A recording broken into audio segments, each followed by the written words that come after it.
এই মুহূর্তে কেন্দ্রীয় শহীদ মিনারে জুমান সাদিক জ্যাভলিন, রাজশাহী বিশ্ববিদ্যালয় শহীদ মিনারে সাইফুর রহমান রকি এবং সিলেট শহীদ মিনারে আছেন সহকর্মী অপু বণিক। সরাসরি প্রথমে যাচ্ছি জ্যাভলিনের কাছে।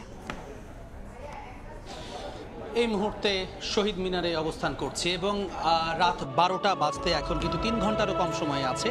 রাত 12টার আগ থেকেই কিন্তু আমরা জানি যে এখানে যারা পুষ্পস্তবক অর্পণ করবেন, বিশেষ করে রাষ্ট্রপতি সহ প্রধান উপদেষ্টা মণ্ডলী এবং 3 বাহিনী যারা রয়েছেন, সেই প্রধান সহ অন্যান্য যেই সংস্থা রয়েছে সরকারের, তাদের কর্মকর্তারা, সর্বোচ্চ কর্মকর্তারা কিন্তু অর্থাৎ ভিভিআইপি তারা কিন্তু প্রথমেই রাত 12টা থেকে 12টা 40 পর্যন্ত তাদের পুষ্পস্তবক অর্পণ যেটি শহীদ মিনারে সেটি করবেন। এবং আমরা দেখছি আসলে ঠিক 9টা বাজার 10 মিনিট আগ থেকেই শহীদ মিনারের প্রাঙ্গণে যারা উৎসুক জনতা ছিলেন বা যারা ছবি তুলতে এসেছিলেন, এই স্মৃতিটিকে ধারণ করতে এসেছিলেন, তাদেরকে কিন্তু কিছুক্ষণ আগে আমরা দেখেছি এখান থেকে আসলে পাঠিয়ে দেওয়া হয়েছে, সেটি নিরাপত্তার স্বার্থে। এবং সারা দিনব্যাপী এখানে কিন্তু আমরা দেখেছি আসলে যেই নিরাপত্তার যেন নিশ্ছিদ্র যতটা করা সম্ভব সেটি আসলে তারা চেষ্টা করেছেন।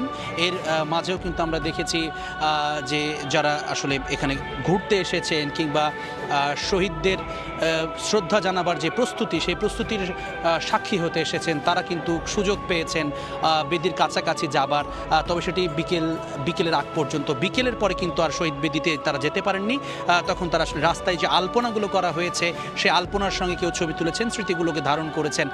সব কিছু মিলিয়ে বাঙালি জাতির যে গর্বের জায়গা 52 এমন একটি ইতিহাস যেটি পৃথিবীতে একমাত্র জাতি হিসেবে শুধু বাঙালিরই রয়েছে।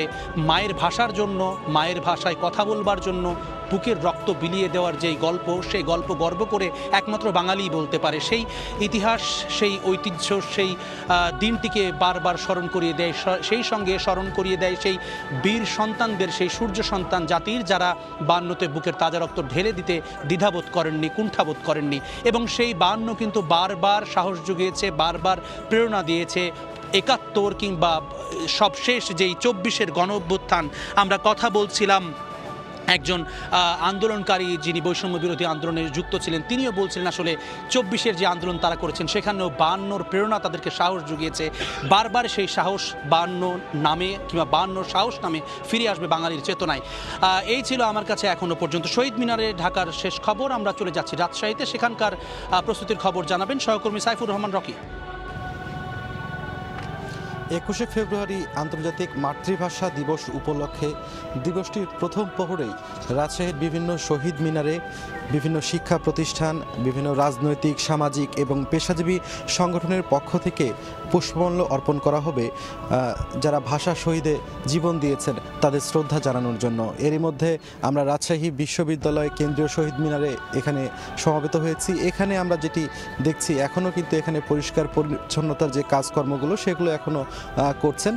পাশাপাশি আমরা অনেক উৎসাহী অনেককেই দেখছি যারা আগেভাগেই কিন্তু শহীদ মিনার প্রাঙ্গণে চলে এসেছেন। এবং 12টা 1 মিনিটে রাজশাহী বিশ্ববিদ্যালয় উপাচার্য ডক্টর মোহাম্মদ সালেহ হাসান নকিবের পক্ষ থেকেও কিন্তু এই শহীদ মিনার প্রাঙ্গণে এখানে ভাষা শহীদদের এখানে স্মরণে তাদেরকে পুষ্পমাল্য অর্পণ করা হবে। সেই লক্ষ্যে এরই মধ্যে সব ধরনের যে প্রস্তুতি নেওয়া দরকার সেগুলো প্রস্তুতি সম্পূর্ণ হয়েছে। এছাড়াও কয়েক স্তরের নিরাপত্তা ব্যবস্থা নেওয়া হয়েছে, সব মিলে যাতে নির্বিঘ্নে এই উৎসবটি পালন করতে পারে প্রতি বছরের মতো, সেটি কিন্তু তারা করছেন। আমরা কথা বলেছিলাম বিশ্ববিদ্যালয় কর্তৃপক্ষের সঙ্গে, তারা যেটি বলছেন যে সকালেও তাদের বিভিন্ন কর্মসূচি কিন্তু এখানে রয়েছে। পাশাপাশি রাজশাহী জেলা প্রশাসনের পক্ষ থেকেও বিভিন্ন কর্মসূচি রয়েছে, চিত্রাঙ্কন প্রতিযোগিতা সহ এখানে বিভিন্ন কুচকাওয়াজের অনুষ্ঠানও কিন্তু করা হয়েছে। সব মিলে প্রতি বছরের মতো যথাযথ মর্যাদার মধ্য দিয়ে যাতে এই দিবসটি পালন করা যায় সেই বিষয়টি নিয়ে কিন্তু রাজশাহীবাসী এখন অপেক্ষা করছেন।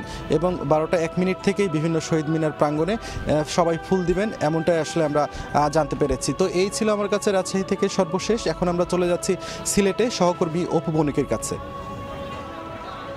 আন্তর্জাতিক মাতৃভাষা দিবস উপলক্ষে কিন্তু আজকে সিলেটে সকাল থেকে এখন অবধি পর্যন্ত যে শহীদ মিনারের যে প্রাঙ্গণটি রয়েছে সেখানে কিন্তু সিলেট আর্ট কলেজের শিক্ষার্থীরা প্রায় 10 জন শিক্ষার্থীরা আলপনা এঁকেছেন এবং এর পিছনে সহযোগিতা করেছে সিলেট সিটি কর্পোরেশন। আমরা যেমনটি দেখতে পাচ্ছি যে আপনারা দেখতে পাচ্ছেন এই আলপনার মধ্য দিয়ে কিন্তু তারা বলছেন যে নতুন কোনো বার্তা তারা দিতে যাচ্ছেন, যেহেতু জুলাই আগস্টের পর থেকে কিন্তু যে গণ অভ্যুত্থান যেটি হয়েছিল সেই অভ্যুত্থানের মাধ্যমে যে আত্মাহুতি আসছে সেটাকেই তারা আসলে এখানে তুলে ধরার চেষ্টা করেছেন এবং ভাষা আন্দোলনে যারা শহীদ হয়েছেন তাদেরকেই কিন্তু উৎসর্গ করে মূলত তারা এই আলপনাটি অঙ্কন করেছেন। যেমনটি দেখছেন যে রাস্তায়ও আলপনা এঁকেছেন এবং শহীদ মিনারের যে প্রাঙ্গণটি রয়েছে সেই প্রাঙ্গণেও কিন্তু তারা এই আলপনাটি এঁকেছেন। মূলত এই আলপনার মধ্য দিয়ে কিন্তু তারা তাদের যে নতুন সূর্যের যে উদয় সেটি কিন্তু তারা জাগ্রত করার চেষ্টা করেছেন এবং আজকের যেমনটি পরিস্থিতি দেখছেন যে এখানে সার্বিক নিরাপত্তা ব্যবস্থার ক্ষেত্রে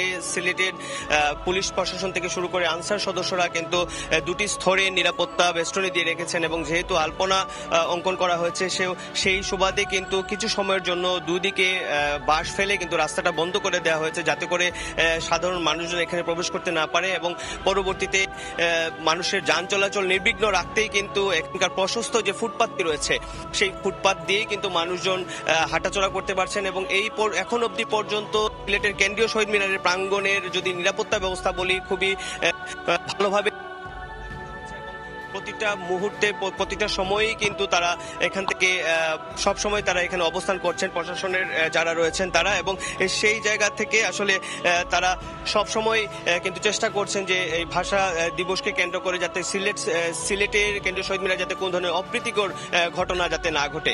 তো এখান থেকে কিন্তু আসলে আর কয়েক ঘন্টা পরেই কিন্তু প্রথম পরে শহীদ মিনার প্রাঙ্গণে কিন্তু যারা শহীদ হয়েছেন তাদেরকেই শ্রদ্ধা জানানোর জন্য কিন্তু তারা উপস্থিত হবে বিভিন্ন সংগঠন।